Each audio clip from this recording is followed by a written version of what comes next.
10 Christian families who consult a pastor about problems with their children. 7 have a hidden object in the child's room. 7 out of 10.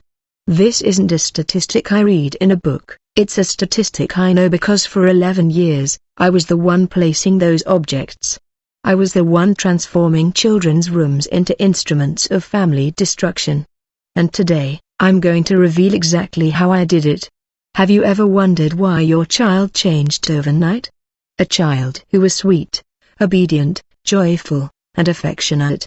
A child who used to tell you I love you every night before going to sleep, and who suddenly became violent, rebellious, uncontrollable, distant, cold. A child who now looks at you with a contempt you don't recognize. Have you ever wondered why your son or daughter wakes up screaming every night at the same time, drenched in sweat? Their eyes wide with terror, unable to explain what they've seen. Why your children fight each other with an inexplicable hatred, a hatred unlike normal sibling squabbles.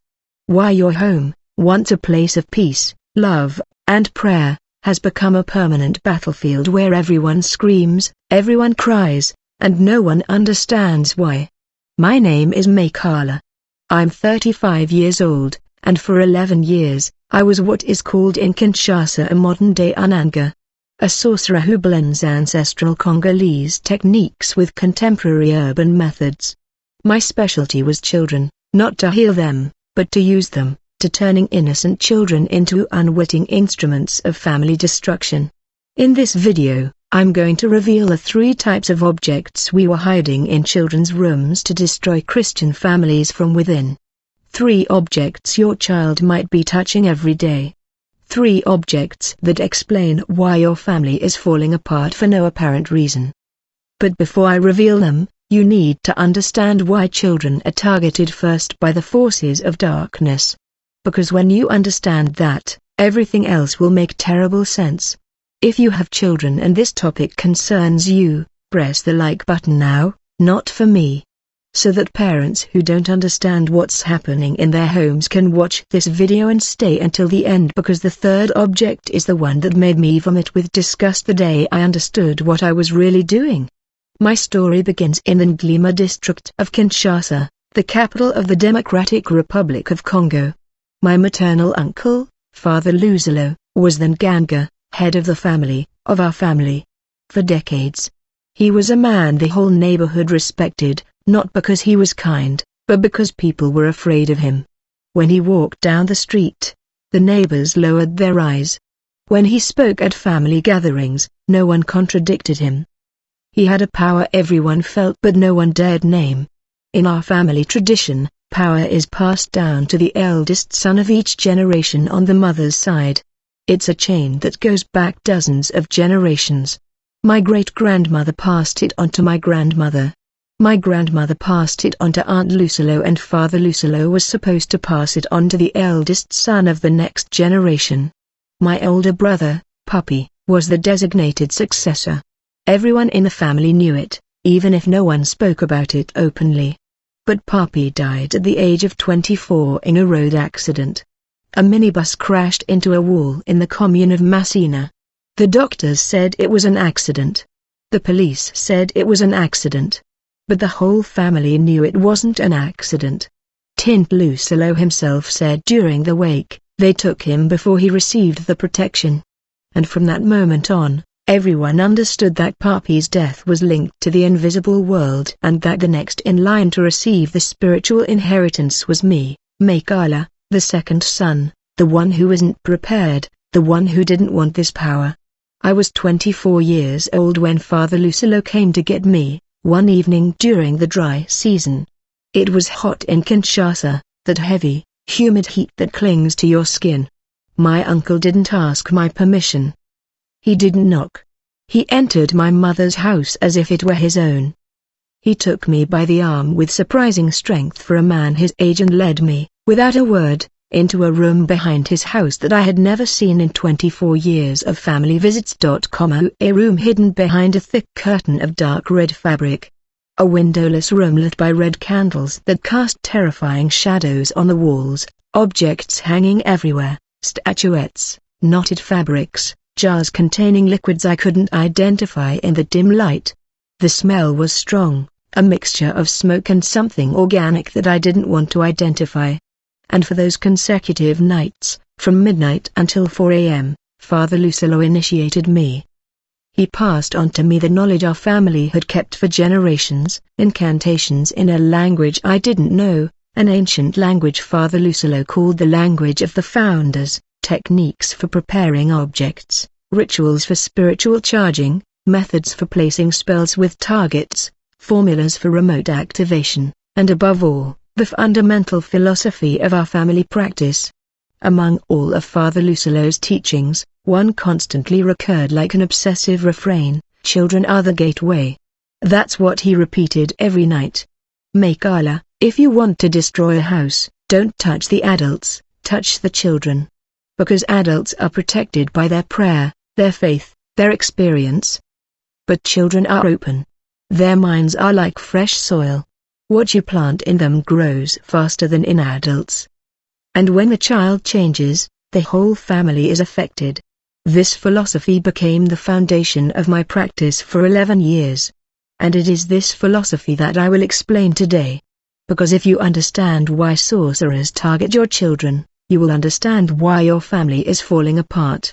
When I started practicing on my own at 27, after 3 years of additional training with Avan Ganga in Kinshasa who taught me techniques complementary to those of Father Lo, I quickly developed a large clientele in the residential neighborhoods of the capital. Gom, the neighborhood of ministers and diplomats. Ngalima, the neighborhood of senior executives and high-ranking military officers. Limt, the district of professionals and small business owners. My own district, Bandalungwa, where I knew everyone and everyone knew me. People came to see me with all sorts of requests. Health problems that doctors couldn't solve. They couldn't solve their problems, money issues despite a good job, and lingering relationship problems. But the best paying orders, the ones that brought in the most money and constituted the majority of my income, were family assignments. A jealous husband who wanted absolute control over his family, a mother-in-law who desperately wanted to separate her son from his wife. A professional rival who wanted to destabilize a competitor by attacking what he held most dear, his family. A co-wife who wanted to destroy her rival's marriage. And the most effective, quickest, most devastating, and hardest to detect method for destroying a Christian family from within was invariably to go through the children. Why children and not adults? I spent 11 years studying this question, and the answer is simple but terrifying. First, because when an adult's behavior changes, everyone notices immediately. His wife worries. His friends ask questions. The church prays for him. The pastor intervenes. A protective network forms around the adult. But when a child's behavior changes, people look for natural explanations. It's adolescence, it's school stress, it's bad influences, it's video games, it's food, it's the internet. No one, absolutely no one, thinks to check the child's room. No one thinks to examine the toys he recently received. No one thinks to wonder where the things in his space came from. Secondly, because the child is the most vulnerable point in the family. When a child suffers, it is the parents who suffer the most. A Christian father can endure attacks on his health, his finances, his career. But when it is his child who is affected, his resilience collapses, his faith wavers, his prayers become complaints. And it is precisely this emotional reaction that the Nganga seeks because a desperate parent is a vulnerable parent. And thirdly, because destroying a child is destroying the future of the entire family for generations. A child blocked today will be a blocked adult tomorrow, and their own children will carry the same patterns. Now, let me reveal the first object to you, and I warn you, what I am about to tell you may make you look at your child's room with completely different eyes tonight. The first object is called the programmed toy. I am not talking about an electronic toy with a computer chip.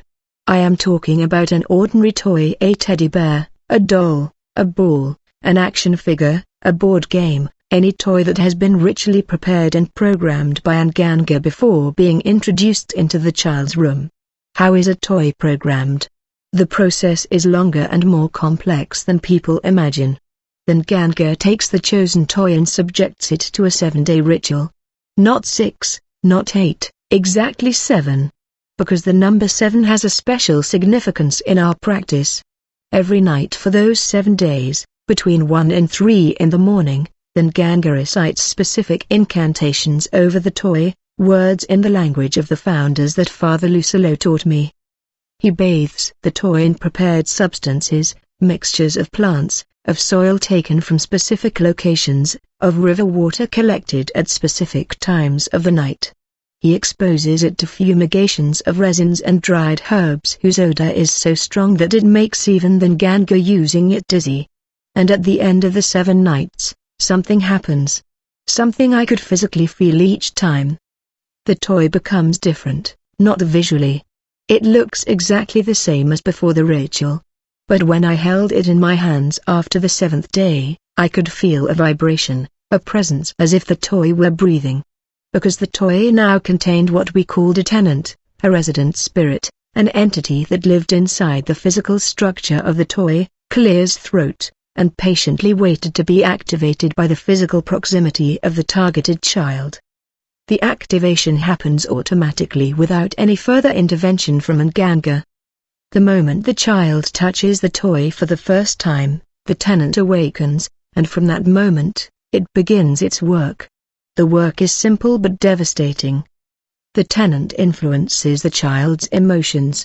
When the child is near the toy, which is most of the time since they are in their room, the tenant amplifies certain emotions and suppresses others.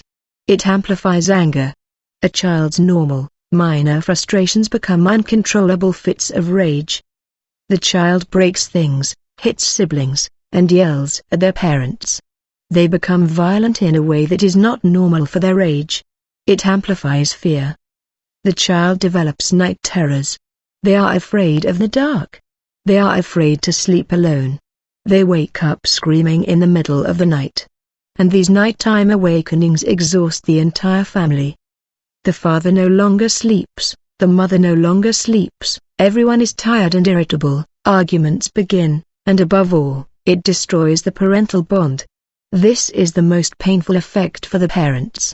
The child who loved their parents with all their heart, who ran to them for a hug when they came home from work, who enthusiastically told them about their day, who always wanted to be with mom or dad. This child gradually and inexplicably begins to detach emotionally.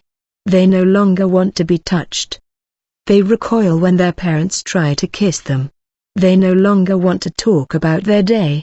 They shut themselves in their room with their toy, the door closed, and violently reject any attempt at emotional connection from their parents. The mother who says, "Come give me a hug," receives in response a cold stare and a curt no that stabs her in the heart. I remember a family in Limit, a Christian couple with 3 children. The father was an assistant pastor in a large revival church. The mother taught at Sunday school. They were a model family in their community. Their eldest son, a 9-year-old boy, was known at church for his kindness. He helped distribute chairs before the service. He sang in the children's choir. Everyone loved him. One day, an aunt on his father's side, Father Ermaya, came to visit the family. She had come from Lubumbashi and had brought gifts for the children. For the eldest son, she had brought a small, hand-painted wooden truck, a beautiful handcrafted toy. The boy was overjoyed.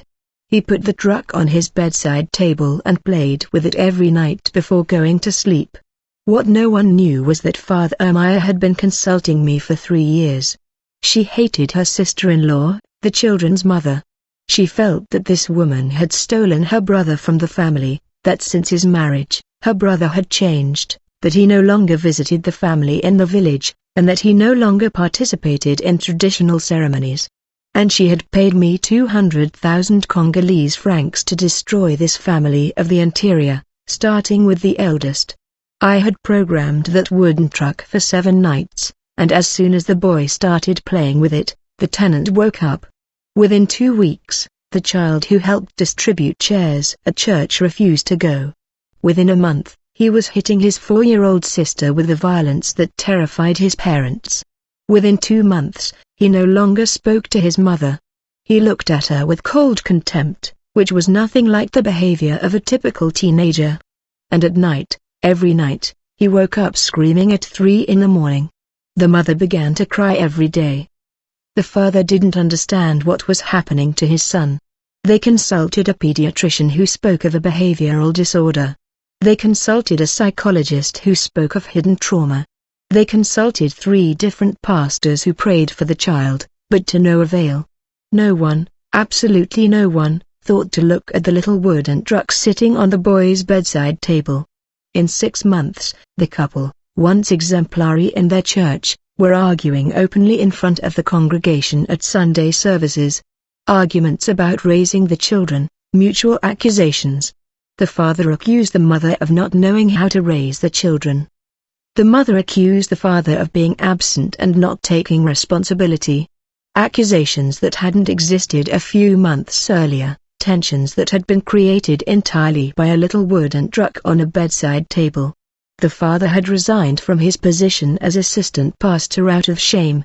The mother had stopped teaching at Sunday school because she cried too much to speak in front of the children.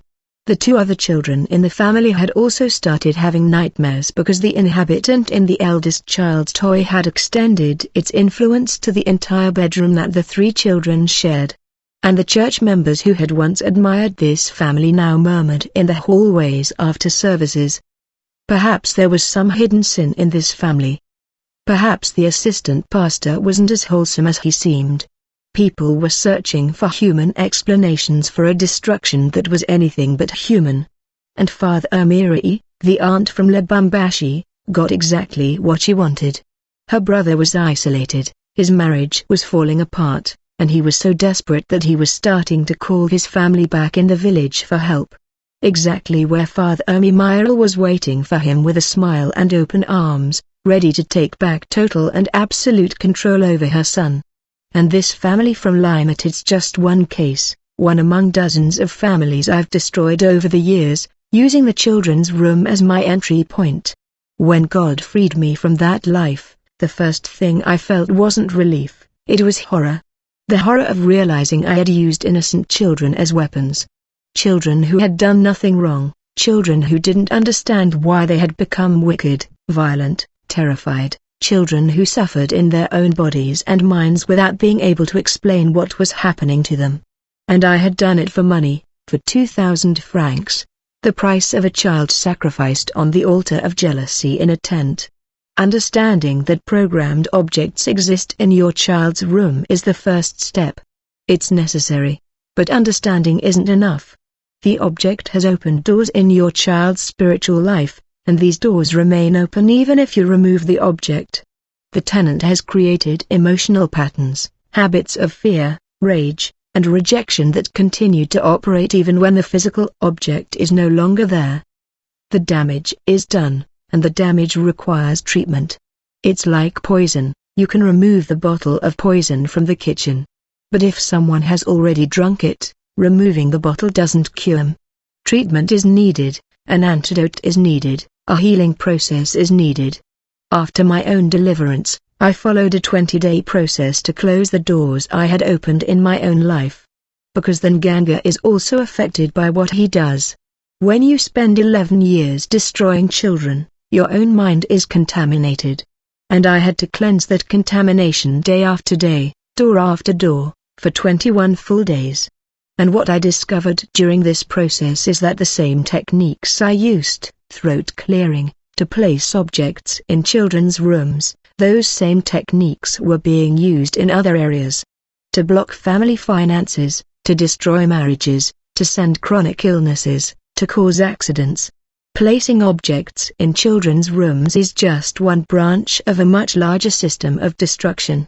People from the DRC, Congo-Brazzaville, Cameroon, Ivory Coast, and Senegal write to me every week to tell me that the doors have been closed, that their children have found peace, that the family has been restored. The link is in the description. Okay, let's get back to the objects because the second one is even more insidious than the programmed toy. Now, If you've noticed a sudden change in your child's behavior, if your children wake up screaming at night, if the peace in your home has vanished for no logical reason, I invite you to take powerful action right now. Write in the comments, "In the name of Jesus, I destroy every hidden object in my children's room that is destroying my family." Don't miss this step. Participate in a powerful public declaration. When you name the mission and break it with other believers, you are waging spiritual warfare. And I can tell you from experience that when hundreds of believers participate and proclaim victory together, the missions are broken. So participate now. Write, "In the name of Jesus, I destroy every hidden object in my children's room that is destroying my family." The second item is called the loaded sleepwear. When I say sleepwear, I mean anything the child wears or uses to sleep. Pajamas, a nightshirt, a blanket, a sheet, a pillow, even a small blanket the child carries around. This what Westerners call a comfort blanket. Any garment or fabric that comes into prolonged contact with a child's body during sleep can be spiritually charged. Charged sleepwear is different from a programmed toy. A toy contains a tenant, a resident spirit that influences emotions. Charged sleepwear, on the other hand, functions as a channel. A channel that connects the child directly to the Nganga, or the entity assigned by the Nganga. And this connection is activated only during the child's sleep when their spiritual defenses are at their lowest. How is sleepwear charged? The most common method in Kinshasa is the water method. The Nganga prepares ritual water using specific elements that I won't detail to avoid giving ideas to the wrong people. This water is colorless once dry and practically odorless. The local agent, often a maid, a nanny, a housekeeper, or even a family member who has been persuaded or paid, soaks the child's garment in this water for a few minutes, or add it to the wash basin where the child's clothes are hand-washed, or pour it into the washing machine drum. The garment dries normally in the sun and smells normal. It looks and feels exactly the same as before the soaking. Even a mother who washes her children's clothes every week wouldn't notice any difference. But in the spirit world, this garment now shines with a black light, a light visible only to initiates and entities of the invisible world. There's also the perfume method. The Nganga prepares a ritual perfume that is sprayed on the child's clothes in the closet or on their bed sheets. The scent blends in with that of household cleaners or detergent. No one notices anything unusual. And then there's the direct gift method, as in the case of the little girl from Nglima. A garment or blanket is given to the child by someone who seems well-intentioned. A birthday present, a Christmas present, a back-to-school present. The garment arrives already charged and ready to work.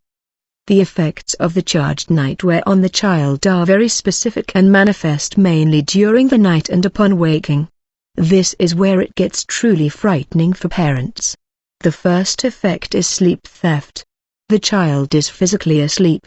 Their body is still in bed, their eyes are closed, their breathing is regular, but their mind, their inner being, is taken elsewhere. In the spirit world, the child's spirit is extracted from their sleeping body and used for activities that I cannot describe in detail in this video out of respect for any children who might be present. What I can tell you is that the child wakes up in the morning exhausted as if they had been running all night. And in a way, that's exactly what happened. Their mind worked all night while their body slept. The second effect is dream programming. The child has very specific and recurring dreams that are unlike anything a normal child should dream about. Dreams where they eat food that someone gives them in a place they don't recognize. Dreams where he flies through the air above the city. Dreams where he finds himself in gatherings with other children he has never seen, in underground places or in dark forests. Dreams where he does things that are completely out of character for his age, his upbringing, his personality. And these dreams are not fantasies produced by a child's imagination. They are real operations taking place in the spiritual world while the child wears the charged garment and his physical body sleeps peacefully in his bed.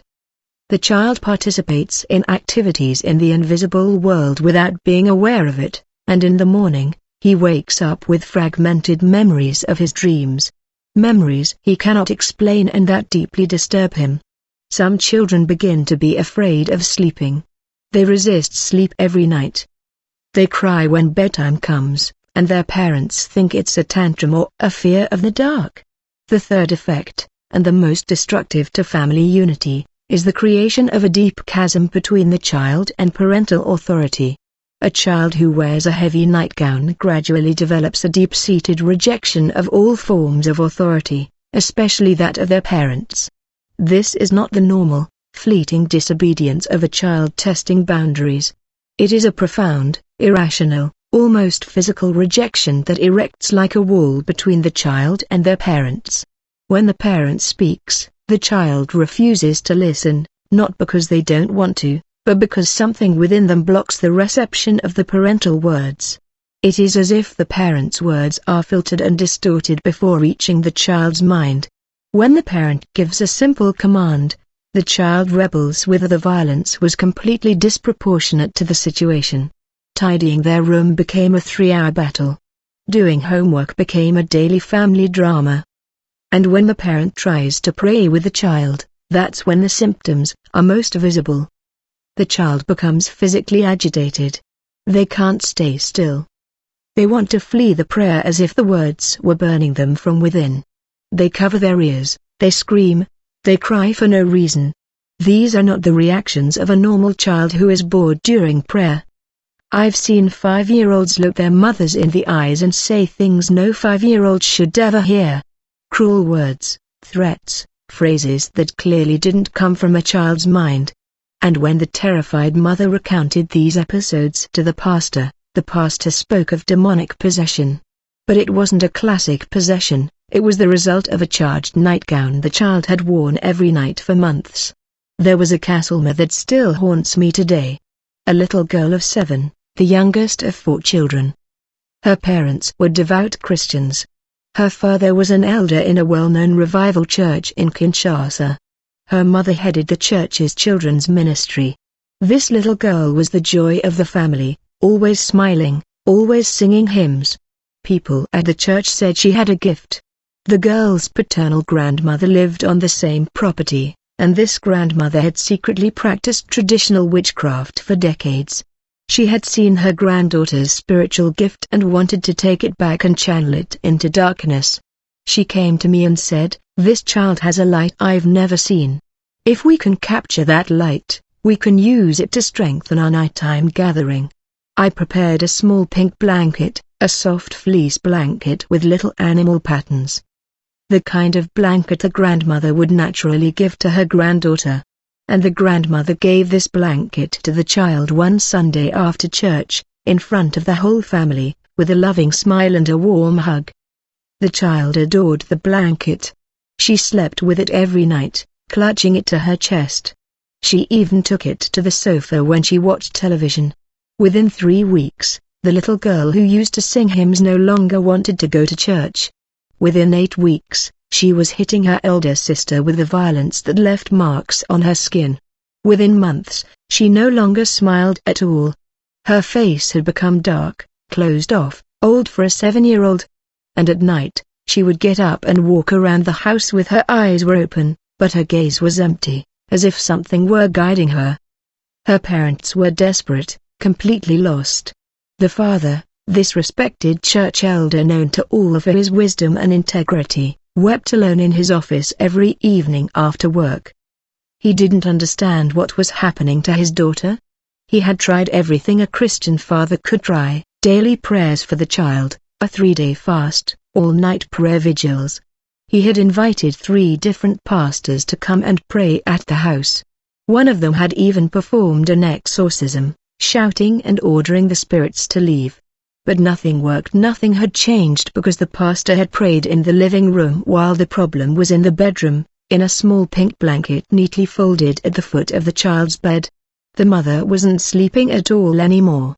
Every night, she sat on a chair in the hallway outside her daughter's bedroom door to watch her during her nighttime walks. She was afraid the child would hurt herself, fall down the stairs, open the front door and wander into the street. The mother had lost 10 kilograms in 2 months. Her colleagues at the school where she taught no longer recognized her. Her friends from church asked her if she was ill. And all the while, the paternal grandmother, the one who had given the blanket, lived on the same property just a few meters away. She watched her little girl's deterioration with a calm that should have alarmed anyone. No worry, no tears, no suggestion to see a doctor or a pastor, just an icy calm and satisfaction because she knew exactly what was happening.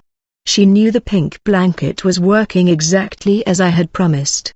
And she waited patiently until this child's spiritual light, this gift the whole church had noted, would be sufficiently weakened to be permanently captured at the next family night gathering. This is one of the most terrible cases I've had to deal with in my career as an Ganga because this little girl's innocence was absolute. She hadn't hurt anyone. She sang hymns. She prayed with a sincerity that would have moved angels to tears. And I, for money, had transformed her favorite blanket, the one she clutched to her heart every night, into an instrument for destroying her own light. Now, the third object, and this is the one that made me vomit with disgust. This is the one that triggered my emergence from darkness. And I need to pause before telling you this because even today, years after my release, this story sends shivers down my spine. The third object is called the marked notebook. I'm talking about a school notebook. A simple notebook in which a child writes their lessons, does their exercises, and records their homework. An object so ordinary, so commonplace, that even the most discerning pastor in the world would never suspect it. And that's precisely why the marked notebook is the Ganga's most dangerous weapon against children. How is a notebook marked? The Ganga traces invisible symbols on certain pages of the notebook with a transparent ritual liquid. These symbols are invisible to the naked eye. You can leaf through the notebook page by page and you won't see anything unusual, just a normal notebook with your child's writing. But in the spiritual world, these symbols shine like neon lights, and every time the child opens the notebook, every time they write on a marked page, the symbols activate and do their work. The marked notebook has 3 devastating functions that work simultaneously on the child as soon as they begin using it. First, it blocks the child's intelligence. Not in a brutal and sudden way that would alert the parents, but gradually, subtly, almost imperceptibly at first. The child who easily understood mathematics begins to struggle with concepts they previously mastered. They look at a simple problem, and their mind goes blank. The child who read aloud fluently begins to stumble over words they knew by heart. The child who had a good memory forgets what they learned the day before, sometimes even what they learned that very morning. Lessons no longer stick. Information slides off like water off plastic. He can reread the same page 10 times and retain nothing. And this decline is so slow, so gradual, that neither the parents nor the teachers make the connection with a physical object.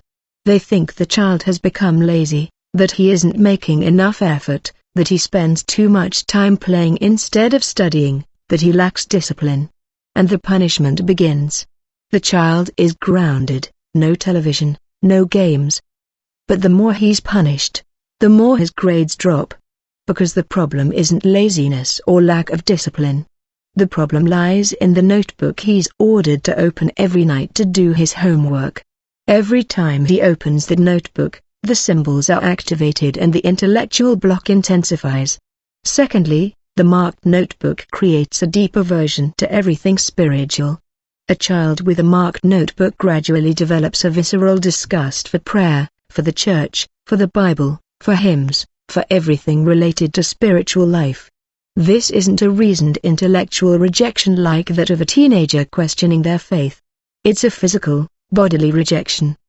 The child feels real discomfort when confronted with spiritual elements, nausea when the pastor preaches, anxiety when the family gathers to pray, uncontrollable agitation when asked to read a Bible verse. And this unease leads parents to stop forcing the child to participate in the family's spiritual activities, which is precisely the result that Ganga seeks, to gradually cut the child off from their source of spiritual protection. rendering them completely vulnerable. Thirdly, and this is the most terrifying function of all, the marked notebook creates a permanent transfer link between the child and the entity assigned by the Nganga. This transfer link means that everything the child learns, everything they hear, everything they see is transmitted in real time to the entity. The child unknowingly becomes an unwitting spy within their own family. Parents' conversations, family plans, the couple's secrets, prayers, future plans, everything is picked up by the child and transmitted through the marked notebook. It was this third function that brought me out of the darkness. There was a boy in the Bandar-Lungwa commune. A boy named Kevin, the only son of a Christian businessman who prospered in the electronics import business. The man imported phones, computers, and accessories from Dubai and China and resold them in several shops throughout Kinshasa. His business was so successful that he had bought a plot of land in the Bandar-Lungwa residential area and was building a two-story house for his family. A competitor of this businessman, a man who sold the same products in the same market and was losing customers to his rival's superior service, came to see me in the middle of the night. He was desperate. He told me, "Makala, this man is taking everything from me, my clients, my suppliers, my revenue. If this keeps up, I'll be out of business in a year. You have to help me." And his request was very specific. Not to block the man directly, but to obtain confidential information about his business plans, the prices he was negotiating with his Chinese suppliers, the contracts he was preparing, the new products he was going to import. In short, business espionage. I marked a school notebook with ritual symbols on certain pages and found a clever way to plant it among the boy's belongings. I paid one of Kevin's classmates, the child of one of my community liaisons, to give the notebook to Kevin, telling him he'd found it in the schoolyard and thought it was his. Kevin, who had indeed lost a notebook similar to the previous week, he accepted the notebook without suspicion and began using it for his math lessons. The boy used this notebook for 4 full months. And during those 4 months, every conversation his parents had at the dinner table in the evenings about business, every phone call his father made in the living room negotiating with a supplier, every business discussion his father had with his partner when he came to the house, everything was captured by Kevin's mind through the notebook's connection and transmitted to the entity, which relayed it to me in detail with astonishing accuracy. The exact figures, the names of the suppliers, the negotiated prices, the delivery dates, everything. The competitor received the information in real time. He knew exactly which supplier the businessman was going to contact before the first call was even made. He offered a better price. He signed the contract first. He placed the order before his rival had time to react. The businessman was losing deal after deal, contract after contract, without understanding how his competitor was consistently and mysteriously one step ahead on every business decision. He changed his phone, thinking he was being spied on electronically. He changed offices. He even suspected his business partner of betraying him. But he never suspected his own 11-year-old son, much less his son's math notebook. But that's not what made me sick. What made me sick was what I discovered one evening while receiving the transmissions. The 11-year-old boy, through the link created by the notebook, transmitted a scene to me that I should never have seen. A private moment between the child's father and mother. A moment of marital intimacy, and I realized at that instant that this boy, this innocent 11-year-old child, was seeing and transmitting things that no child should ever see or know. His innocence was violated every night by the notebook I had marked with my own hands. I cut the connection immediately. I vomited, and for 3 days I couldn't sleep. The face of that boy, a face I had only ever seen in photographs, haunted me, and the question that Aunt Lucilla had never taught me to ask echoed endlessly in my head: what have I done to that child? It was at that moment that the cracks began to appear in my life as Ngang, because I had seen, for the first time in 11 years, the real effect of my work on a human being. Not on an abstract concept, not on a name written on a piece of paper, but on a real child, an 11-year-old boy doing his homework at night in a notebook that turned him into an unwitting spy and violated his innocence while he slept. Now, let me explain how these three objects work together when combined in the same child's bedroom. Because some wealthy clients ordered all three at once. And when all three are in the same room, the effect is catastrophic. Not just for the child, but for the whole family. The programmed toy controls the child's emotions. It amplifies anger and fear, and it suppresses attachment to parents. The child becomes a hostile stranger in their own home. The charged sleepwear exploits the child's sleep. It drains their energy, programs their dreams, and creates a rift between the child and parental authority.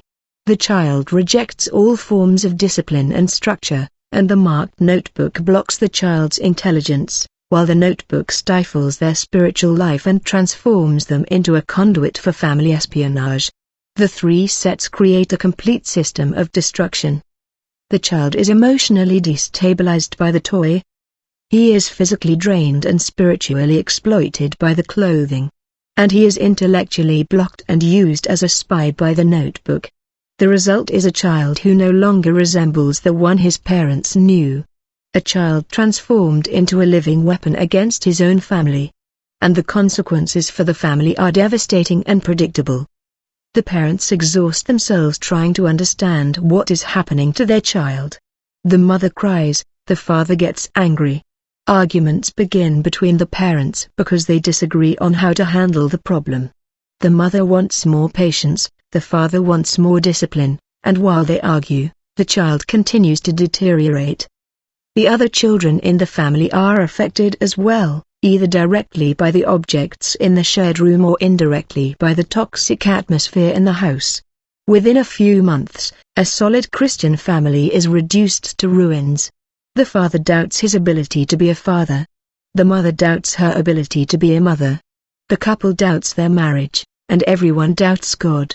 Because when a child suffers and God doesn't seem to answer your prayers, your faith wavers. And this wavering of faith is exactly the end result that Naga and his client are looking for. I've seen entire families leave the church because of what I did to their children. Fathers who stopped praying, mothers who closed their Bibles forever. Families who were pillars of their Christian community reduced to empty shells of faith and hope. And it all started with a toy, an article of clothing, or a notebook in a child's room. And there's something I absolutely must mention before I go on. The effects of these objects don't stop with the targeted child. They are passed on. If a child who grew up with a programmed toy in their room is never freed from that influence, they will become an adult carrying the same patterns. An angry adult without knowing why.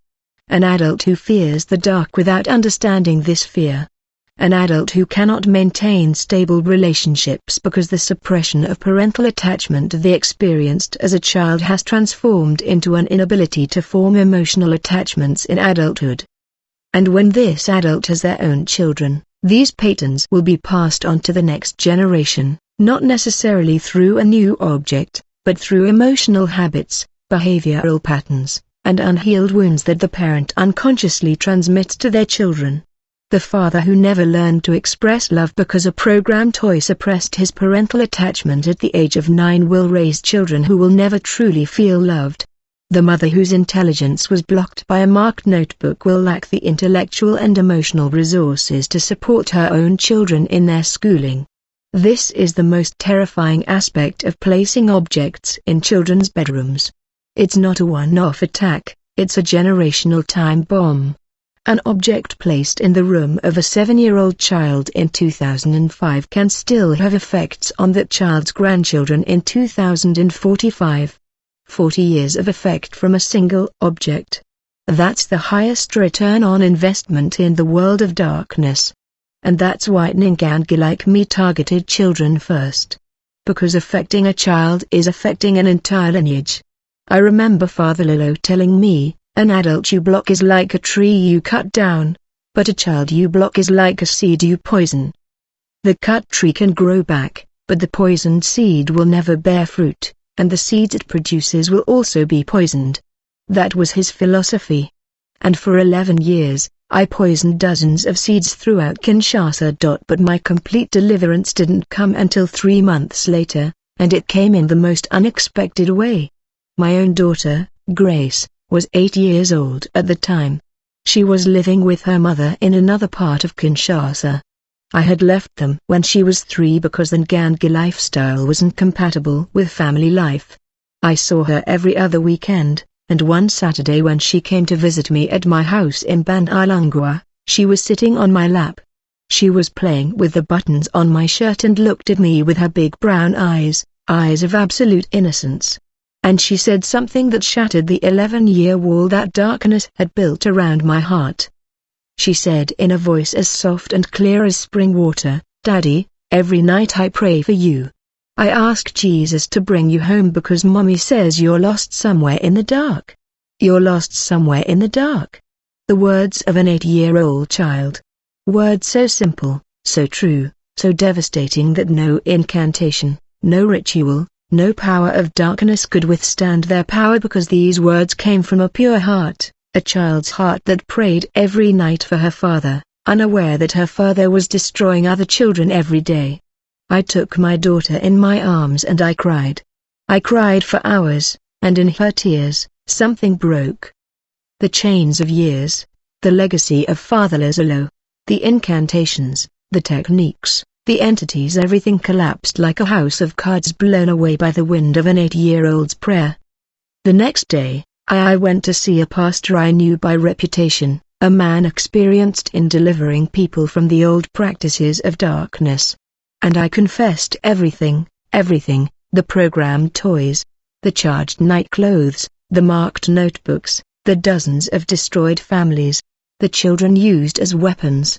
And instead of turning me away, this pastor wept with me and told me, "Makala, the child who prays for his father in the dark is more powerful than all the Nganga of Congo combined."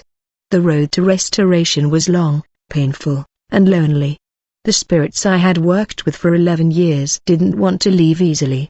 They came every night for the first few weeks, not in my dreams, but in my physical room. I felt them around me, I heard them whispering. They reminded me of the power I had had, the money, the respect, the fear I inspired. They showed me images of what my life would become without them: poverty, abandonment, contempt. Fatherless publicly cursed me at a family gathering in front of my aunts, uncles, cousins, and other relatives. He said I had betrayed the blood of our ancestors, that I carried a curse that would follow me and my descendants for the rest of my life. My own mother, the one who gave birth to me, the one who sold Thbaudian to feed me when I was little, couldn't understand why I was rejecting the family heritage. For her, it was an honor, a privilege, a sacred responsibility, and I was dishonoring her by refusing it. My former clients threatened me too. Some were afraid I would talk, that I would reveal their secrets, that I would publicly say who had paid me to destroy which family. One businessman sent 2 armed men to tell me that if I spoke, my daughter would pay the price.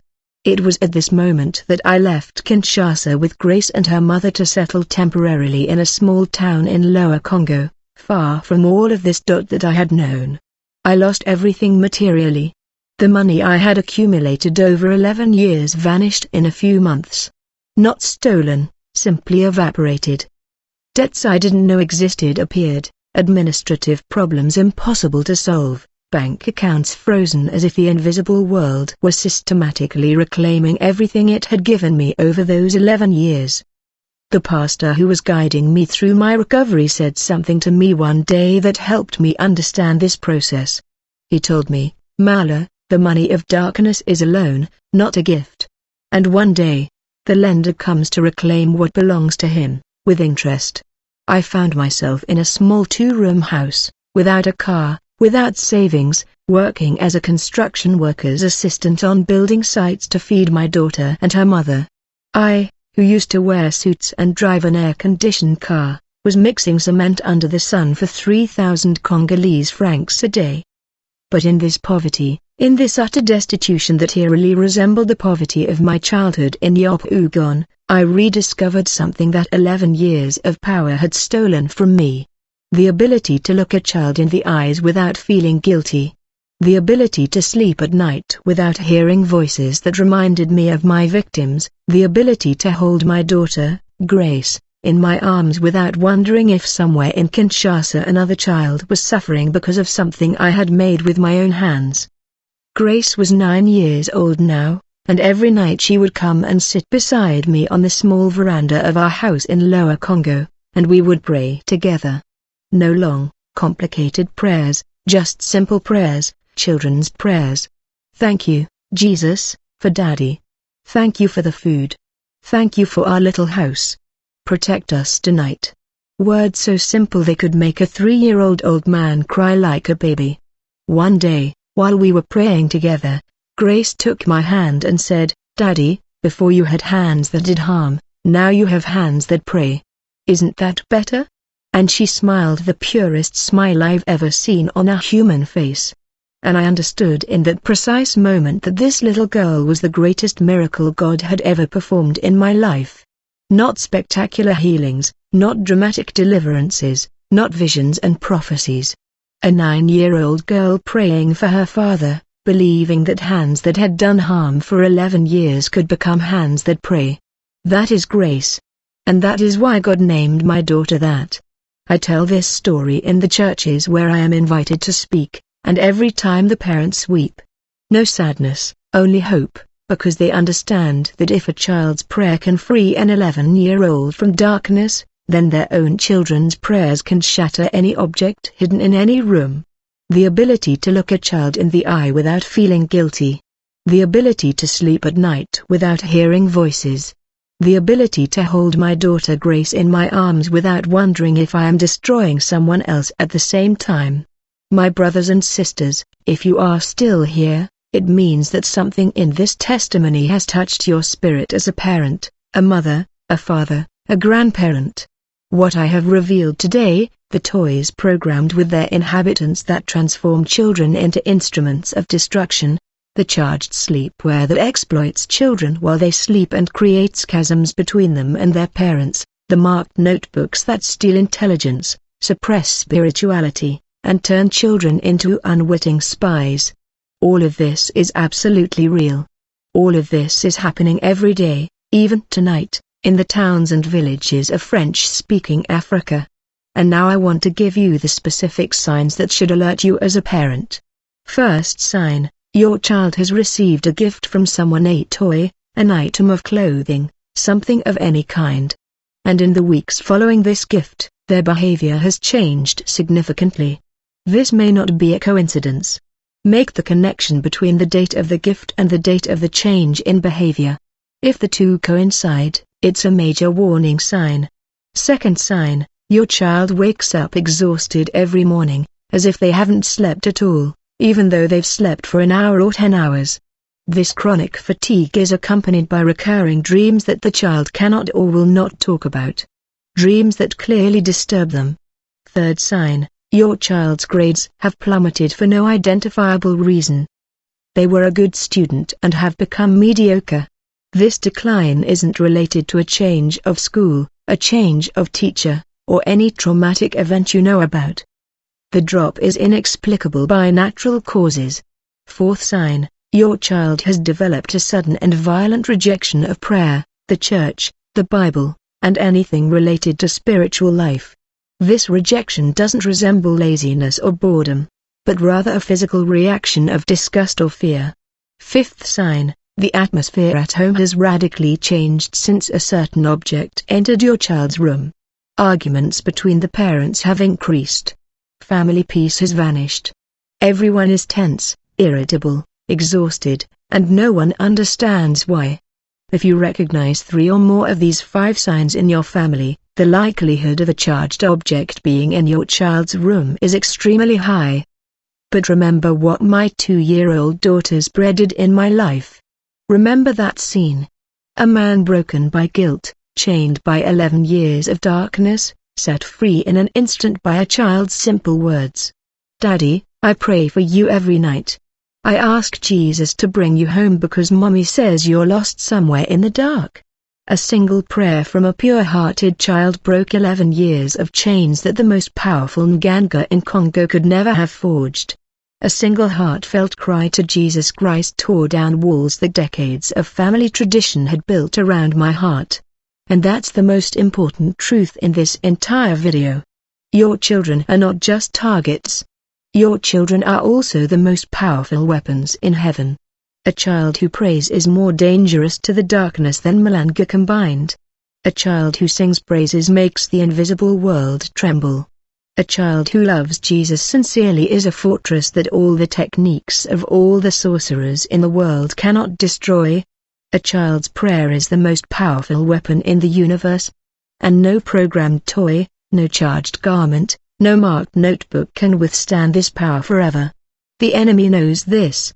That's why he targets your children first, because he's afraid of what they might become if they are allowed to grow up in the light of God. I am Makala. I was a gang in Kinshasa. For 11 years, I targeted children to destroy families. I transformed toys into prisons, clothes into chains, notebooks into instruments of espionage and the theft of innocence. Dozens of families were shattered by my hands and by the objects I prepared in that dark room behind Father Lucilo's house. And today, by the grace of the living God and by the prayer of a little girl named Grace, a name God had prophetically given her even before she was born, I am free, and I dedicate every day of this freedom to protecting the children I destroyed for so long. If this video has opened your eyes, subscribe to this channel. More testimonies arrive every week. More former agents of darkness, more ex-ganga, more ex-marabouts are ready to reveal how they targeted your families and children. And each testimony exposes a technique the enemy wanted to keep hidden in darkness forever. May Almighty God protect your children's room tonight and every night to come. May every hidden object be exposed and neutralized by the mighty fire of the Holy Spirit. May your children sleep peacefully and wake up joyfully. In the name of Jesus Christ, our Lord and Protector. 46 hours 2 minutes Hamuna Esrabatada Wa Intra Encho.